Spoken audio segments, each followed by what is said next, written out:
बोलिए सत्य भगवान की जय। मैं आप सभी को ये बताना चाहती हूँ कि हमारे 2 चैनल और भी हैं। मधुर भजन और आरती के लिए मन राखियो और डेली जनरल नॉलेज के क्वेश्चंस के लिए लर्निंग बाय डूइंग। इन दोनों के लिंक डिस्क्रिप्शन बॉक्स में दे दिए हैं, एक बार आप जाकर देखिएगा जरूर।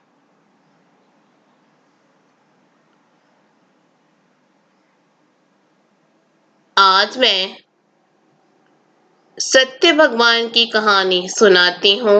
अगर आपको अच्छी लगे तो लाइक, शेयर, सब्सक्राइब जरूर कीजिएगा।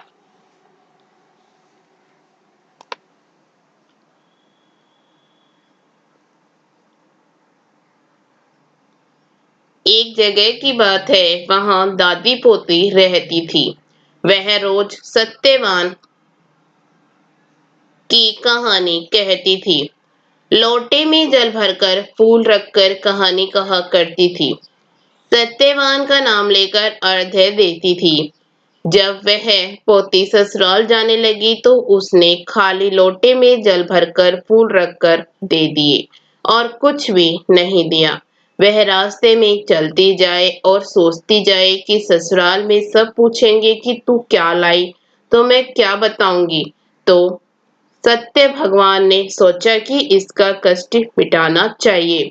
बाद में वह रास्ते में कहानी कहकर अर्घ्य देती जाए तो हीरे मोतियों गहनों का भंडार हो गया।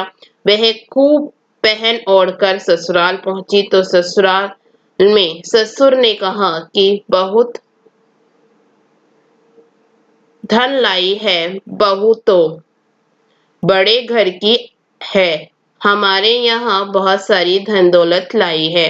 सास ने कहा कि पड़ोसन के यहाँ से मूंग चावल उधार ले आऊं और बहू के लिए खाना बनाओ। फिर बहू ने कहा मेरे लोटे में से जल लेकर रसोई बनाओ।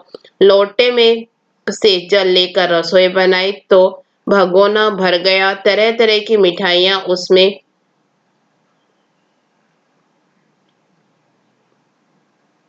भरने लगी तो सास ने कहा बहू खाना खा ले। वह बोली कि ससुर जी ने नहीं खाया, आपने नहीं खाया, मेरे पति ने नहीं खाया, इसलिए मैं कैसे खा सकती हूँ। और मेरा सत्यवान की कहानी का नियम है।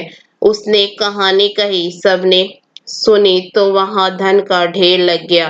सास सत्य भगवान का प्रसाद बांटने लगी तो पड़ोसन ने कहा अभी तो मूंग चावल उधार ले गई थी और इतनी देर में इतना सारा धन कहाँ से आया।